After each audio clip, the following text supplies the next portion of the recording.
If you are in business on your own account, as a shareholder, director, partner, or sole trader, your financial planning may well need to include considerations of both your personal position and the aims and needs of your business.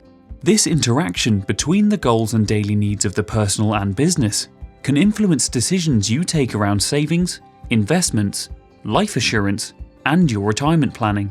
It can also impact your tax planning and overall long-term strategy. The way this occurs in reality is affected by your business status. The financial planning for a director may be different to that of a partner, which in turn may be different to that of a sole trader.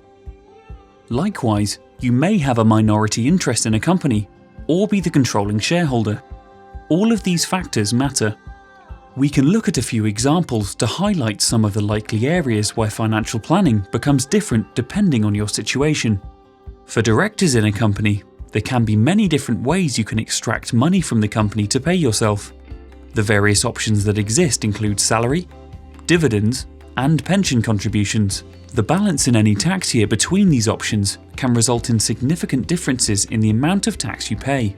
However, and this applies to anyone in business, not just directors, if you pay yourself a low taxable income and put more into a pension, which is normally a very tax-efficient thing to do, you might not have enough take-home pay to live your current lifestyle. Financial planning is all about working out these balances. You may want to pay yourself more, but this may stress the business situation. If you are self-employed, you will need to be wary that your taxable profits are as low as you can legitimately make them to avoid paying unnecessary income tax. But then you might want to think about borrowing to buy a house, and you want to ensure in that case your profits or income are as high as possible, as this may help with the amount that you can borrow. For many business owners, their business represents a valuable asset, a long-term investment, or even potentially a gateway to a successful and comfortable retirement. What's the best way to extract value in the long term from a business? And how do you do this whilst protecting your short-term personal needs? If you are looking at selling your business or handing it on at some stage, you may wish to formulate an exit strategy, which could involve a goal as to when and how much. This could be relevant to your personal retirement planning and your legacy planning. You may wish to conduct this exercise using long-term cash forecasts, which look closely at different options at different stages and how these could affect your plans.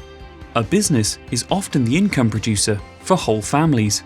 This means individual owners or directors have to consider protecting the business or its value or its key people, so that their family does not become disadvantaged if something untoward happens in the business. With all of these examples, the options and variables in the way that you can manage the affairs of your business and your personal finances are considerable. There are many options and many variables. The way to deal with this is to take a financial planning view of both your business and your personal finances in one. Don't isolate one against the other. We are uniquely placed to help you, as we have the expertise and tools to work with you in all of these areas and to support both your business and personal needs and the long-term goals you have for both of them.